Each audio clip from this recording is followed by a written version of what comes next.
আজকে বানিয়ে নেব ভেটকি মাছের ফিশ ফ্রাই। তার জন্য লাগবে ভেটকি মাছের ফিলেটাকে ছোট ছোট পিস করে কেটে নিয়ে তাতে লেবুর রস দিয়ে দিলাম, গোলমরিচের গুঁড়ো, আদা রসুনের পেস্ট, আর তার সাথে হচ্ছে ধনেপাতা পুদিনা পাতার পেস্ট দিয়ে ম্যারিনেট করব আধ ঘন্টা।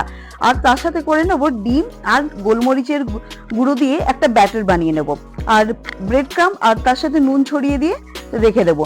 এরপরে মাছের পিসগুলোকে বের করে নিয়ে এসে ব্যাটারের মধ্যে ডিপ করে ব্রেড ক্রাম্পের মধ্যে এদিক ওদিক ওলট পালট করে নেব দুবার।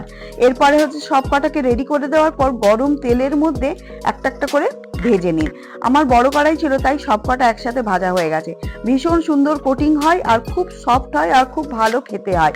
এরপরে এটা কাসুন্দির সাথে হচ্ছে কি যে সার্ভ করুন গরম গরম। এই দেখুন কোটিংটা যতটা সুন্দর হয়েছে, মাছটাও ততটাই সুন্দরভাবে সেদ্ধ হয়েছে।